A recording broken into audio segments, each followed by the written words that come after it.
Kami sangat senang Anda ada di sini, berkolaborasi, bertukar ide, dan bergerak maju bersama. Ini adalah kehormatan yang luar biasa. Apakah Anda setuju? Apakah Anda benar-benar tahu apa yang Anda inginkan? Keajaiban keinginan tidak hanya terletak pada keberadaannya, tetapi juga pada bagaimana keinginan tersebut terus berkembang dan memperjelas jalan kita. Apakah Anda merasakan bahwa kejelasan lebih penting? Apakah Anda percaya pada diri sendiri bahwa Anda bisa menjadi atau mencapai apa yang Anda inginkan? Hari ini saya ingin berbagi dengan Anda 10 pelajaran yang dapat mengubah hidup Anda di tahun 2025.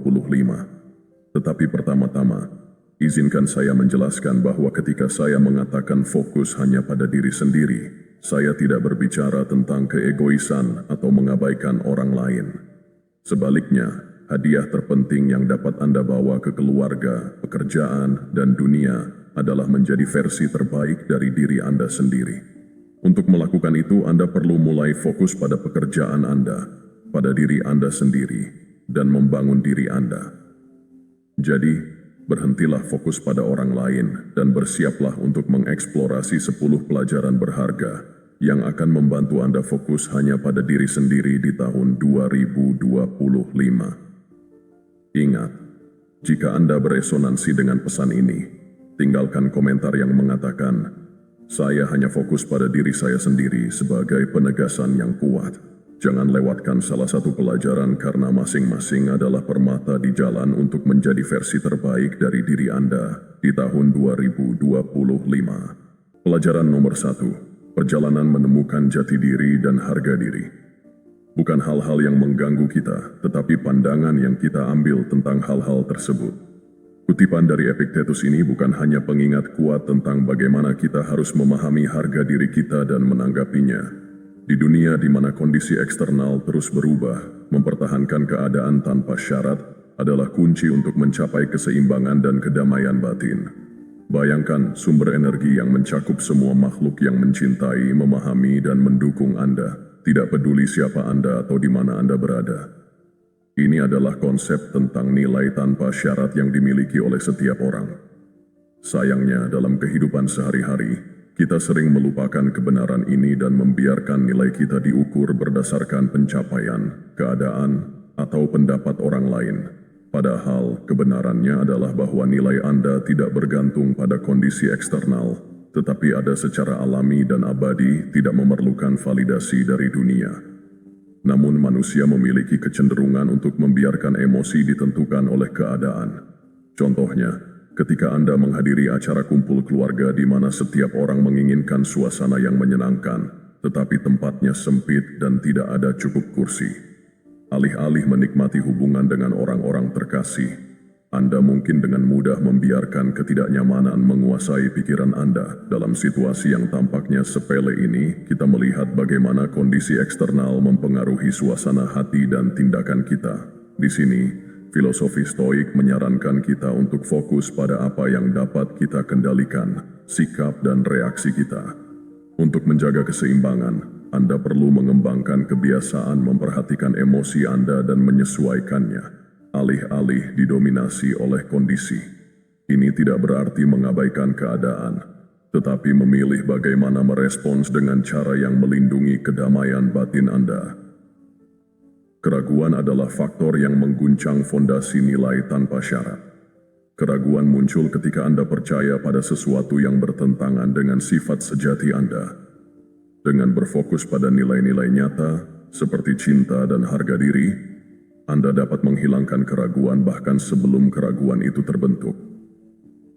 Hidup terus mendorong Anda untuk berkembang dan menjadi versi yang lebih baik dari diri Anda sendiri, tetapi untuk menyelaraskan dengan pertumbuhan ini, Anda perlu fokus pada keadaan getaran positif yang mencakup emosi yang terkait dengan kegembiraan dan kebanggaan. Contoh praktisnya adalah ketika Anda merawat taman kecil. Anda melihat bahwa tanaman tidak dapat tumbuh subur dalam kondisi yang keras. Alih-alih memaksakan pertumbuhan, Anda mengatur penyiraman, memelihara tanah, dan tetap sabar. Begitu pula cinta tanpa syarat untuk diri sendiri membutuhkan perawatan diri yang sabar, memastikan bahwa turbulensi eksternal tidak membuat jiwa Anda layu. Filosofi Stoik menunjukkan bahwa melalui pengendalian emosi dan mempertahankan cinta tanpa syarat, Anda menemukan kekuatan batin. Nilai Anda tidak terletak pada kondisi, tetapi dalam bagaimana Anda memilih untuk menanggapinya. Pelajaran nomor 2, kekuatan fokus diri. Kekuatan fokus diri bukan hanya kemewahan, tetapi kebutuhan untuk benar-benar berkembang. Di tahun 2025, Anda harus menjangkarkan diri Anda dalam kejelasan dan tujuan. Ini dimulai dengan pertanyaan mendalam, mengapa saya melakukan ini? Mendefinisikan tujuan pribadi dan memahami mengapa Anda melakukan ini tidak selalu mudah. Hal ini memerlukan konfrontasi dengan prioritas Anda saat ini dan mempertanyakan apakah hal tersebut sejalan dengan keinginan sejati Anda. Tetapi begitu Anda mengungkap kebenaran ini, Anda akan memasuki ruang kekuatan yang tak tertandingi di mana pendapat yang cepat berlalu atau norma yang dangkal tidak lagi mempengaruhi Anda. Seperti yang diingatkan Marcus Aurelius, salah satu filsuf Stoik yang hebat, Anda memiliki kekuatan atas pikiran Anda, bukan peristiwa di luar diri Anda. Sadari ini, dan Anda akan menemukan kekuatan. Inti dari fokus diri terletak pada diri sendiri. Dalam prinsip ini, dunia mungkin berisik, tetapi pikiran Anda adalah tempat kekuatan Anda yang sebenarnya berada. Ketika Anda menumbuhkan kesadaran diri, Anda memisahkan yang penting dari yang tidak penting. Memahami bahwa mengenal diri sendiri bukanlah hal yang egois, tetapi penting, melindungi Anda dari tekanan masyarakat, dan memberi Anda keberanian untuk menolak standar yang tidak sesuai dengan nilai-nilai inti Anda. Pertimbangkan Viktor Frankl, seorang psikolog terkenal dan korban Holocaust. Dalam kondisi yang paling mengerikan, ketika keadaan eksternal berada di luar kendalinya, ia menemukan makna dengan berfokus ke dalam. Ia menulis, segala sesuatu dapat diambil dari seorang pria kecuali satu hal, kebebasan terakhir manusia untuk memilih sikap seseorang dalam setiap situasi yang diberikan. Kemampuan Frankl untuk berpusat pada dunia batinnya, bahkan dalam kesulitan yang tak terbayangkan, tidak hanya membantunya bertahan hidup, tetapi juga memberdayakannya untuk menginspirasi jutaan orang. Kisahnya menggambarkan keyakinan tabah bahwa kesuksesan tidak ditentukan oleh apa yang terjadi pada Anda, tetapi oleh cara Anda memilih untuk merespons. Fokus pada diri sendiri juga menantang kita untuk mendefinisikan ulang kesuksesan, bukan mengukurnya melalui status, kekayaan, atau validasi eksternal. Anda mengukurnya dengan keselarasan Anda dengan tujuan. Kesuksesan menjadi kegembiraan terlibat dalam proses yang bermakna, bukan yang cepat berlalu. Kegembiraan akan hasil. Ketika Anda fokus ke dalam, Anda melakukan lebih dari sekadar mengubah diri sendiri. Anda memberi contoh bagi orang lain. Ini bukan hal yang egois. Ini adalah pernyataan komitmen untuk menjalani kehidupan yang bermakna, menginspirasi orang-orang di sekitar Anda melalui tindakan, bukan hanya kata-kata. Pada akhirnya, fokus pada diri sendiri memberdayakan Anda untuk mengambil tindakan penuh kontrol atas apa yang benar-benar penting, pikiran, tindakan, dan pertumbuhan. Mencoba mengendalikan dunia luar adalah sia-sia, tetapi menguasai dunia batin Anda membebaskan Anda. Penguasaan ini memungkinkan Anda untuk menghadapi tantangan dengan tenang dan kuat. Ketika menghadapi kemunduran, dua individu mungkin mengalami kejadian yang sama, tetapi respons mereka dapat berbeda secara drastis berdasarkan pola pikir mereka. Yang satu menyerah, frustrasi, yang lain mengubah kesulitan menjadi kesempatan untuk tumbuh. Saat kita menjelajahi pelajaran berikutnya, Anda akan menemukan alat untuk mempertahankan fokus Anda di tengah penilaian eksternal. Bagaimana Anda merespons ketika dunia mempertanyakan pilihan atau nilai-nilai Anda.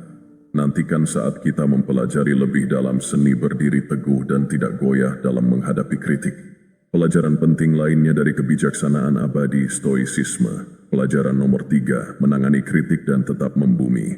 Betapa lebih menyedihnya konsekuensi dari kemarahan daripada penyebabnya. Marcus Aurelius ini bukan hanya kutipan dari kaisar dan filsuf yang hebat, tetapi juga pengingat yang kuat bahwa bagaimana kita menanggapi kritik jauh lebih penting daripada kritik itu sendiri. Pelajaran dari filosofi Stoik ini mengajarkan kita bahwa menguasai reaksi kita adalah kunci untuk mempertahankan fokus dan menghindari tersapu oleh faktor-faktor di luar kendali kita. Mari kita lihat apa yang terjadi di sekitar kita. Simak kisah Jane, seorang ibu tunggal yang berjuang menyeimbangkan antara membesarkan anak-anaknya dan meningkatkan dirinya. Baru-baru ini, dia memutuskan untuk mengambil kelas yoga untuk meningkatkan kesehatan mental dan fisiknya. Selama kumpul keluarga, seorang kerabat dengan sinis berkomentar, "Kamu sudah memiliki begitu banyak hal yang harus dilakukan, mengapa repot-repot dengan yoga? Waktu itu akan lebih baik dihabiskan untuk anak-anakmu." Jane mungkin merasa sakit hati, bahkan marah, dan mencoba membela keputusannya. Tetapi sekarang dia sudah bersikap tabah. Dia hanya tersenyum, berterima kasih kepada kerabatnya atas masukan mereka, dan dengan lembut mengarahkan pembicaraan ke arah lain. Jane mengerti bahwa reaksinya berada dalam kendalinya, sedangkan pendapat orang lain bukanlah investasi. Jane pada dirinya sendiri bukanlah tindakan keegoisan. Ketika dia sehat dan damai, dia menjadi ibu yang lebih baik, siap untuk merawat dan menginspirasi anak-anaknya. Ini adalah efek riak dari pengembangan pribadi. Dengan berfokus pada membangun versi terbaik dari diri Anda tidak hanya meningkatkan kehidupan Anda sendiri, tetapi juga menjadi panutan positif bagi orang-orang di sekitar Anda. Di tahun 2025, Anda akan menghadapi banyak situasi seperti Jane, di mana kritik dan pandangan skeptis dari orang lain mungkin mengguncang tekad Anda. Namun, filosofi Stoik mendorong kita untuk menetapkan batasan pribadi. Belajar untuk mengatakan tidak pada hal-hal yang menguras energi Anda adalah tindakan menjaga tujuan Anda, bukan menghindari tanggung jawab. Ingatlah, menjaga harga diri tidak berarti melawan dunia. Ini berarti menciptakan ruang untuk fokus dan pertumbuhan pribadi. Dengan meningkatkan diri Anda secara jujur dan penuh tujuan, Anda tidak hanya akan meningkatkan keterampilan, kesehatan, atau kecerdasan Anda, tetapi juga membangun empati dan pengertian yang lebih besar bagi orang-orang di sekitar Anda. Dalam perjalanan ini, Anda akan menghadapi kritik bukan dengan sikap defensif, tetapi dengan keyakinan yang tenang. Sikap luar biasa ini membantu Anda menjaga keseimbangan dan martabat. Apa pendapat Anda tentang kisah Jane? Bagaimana Anda telah atau bagaimana Anda akan menghadapi kritik dalam perjalanan perbaikan diri Anda? Bagikan cerita Anda di komentar di bawah ini.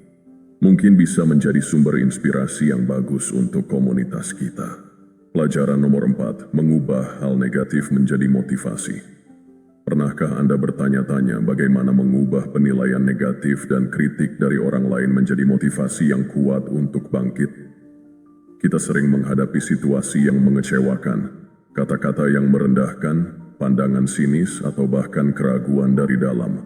Namun tantangan-tantangan ini, jika ditangani dengan terampil, dapat menjadi bahan bakar yang mendorong kita untuk tumbuh dan mencapai fokus absolut pada diri kita sendiri. Ketika Anda memilih untuk menggunakan pengalaman negatif sebagai katalisator untuk pertumbuhan pribadi, Anda tidak hanya mengangkat diri Anda sendiri, tetapi juga menyebarkan efek positif dalam semua aspek kehidupan.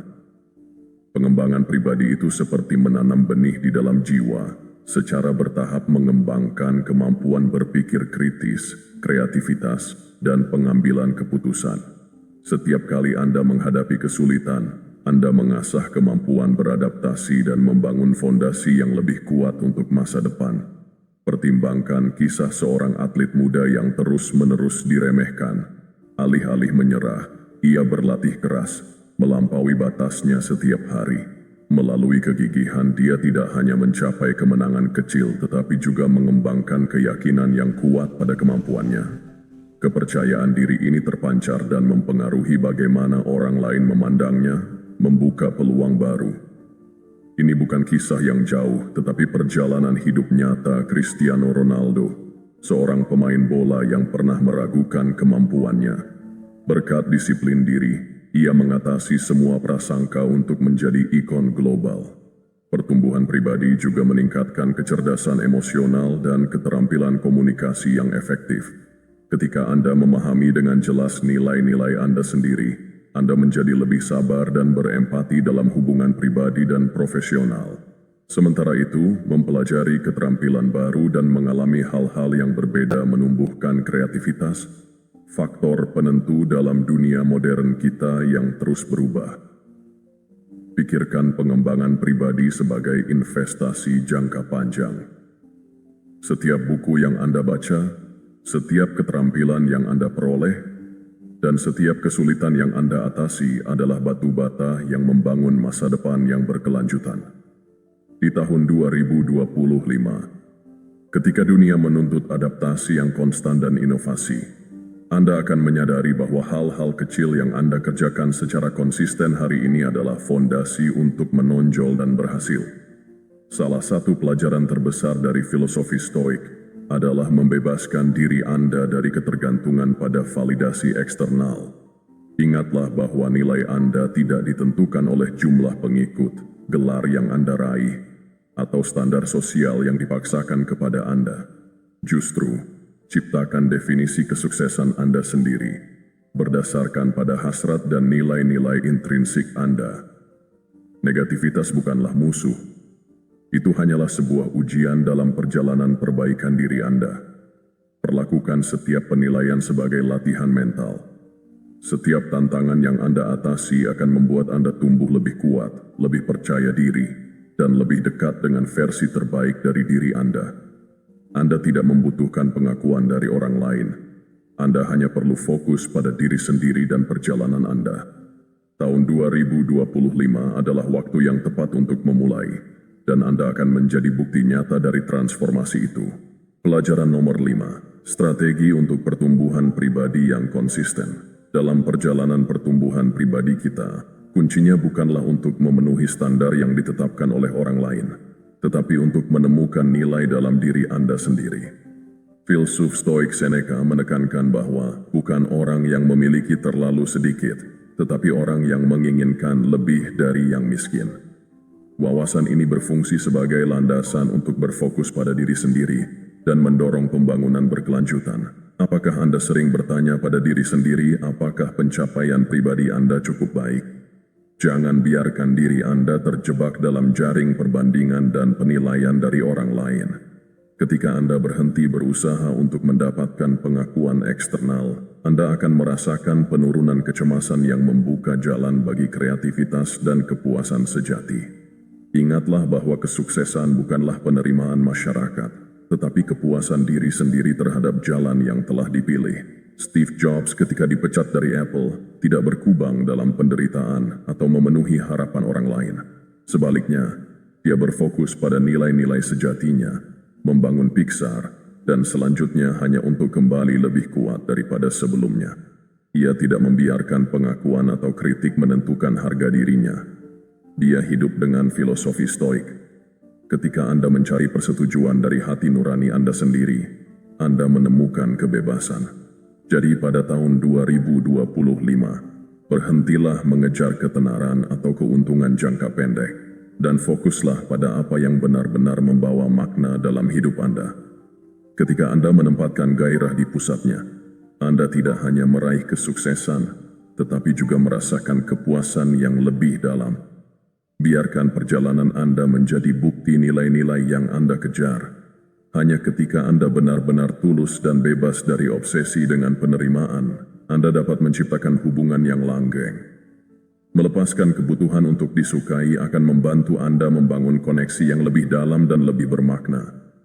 Kita tidak bisa naik ke anak tangga tertinggi tanpa siap menghadapi risiko jatuh. Pada tahun 2025, miliki keberanian untuk bertaruh pada impian besar Anda.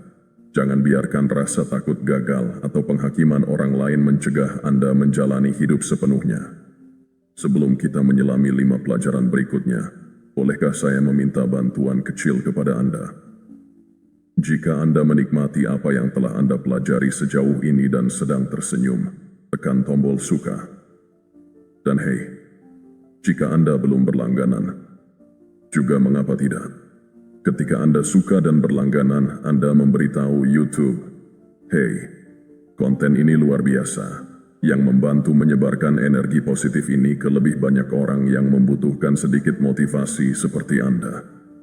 Tetaplah di sini, karena pelajaran berikutnya akan mengungkapkan cara mempertahankan kemauan dan kekuatan untuk berjalan di jalan Anda sendiri, apapun tantangannya. Terima kasih telah menjadi bagian dari perjalanan ini, dan saya jamin Anda tidak akan mau melewatkan apa yang ada di depan.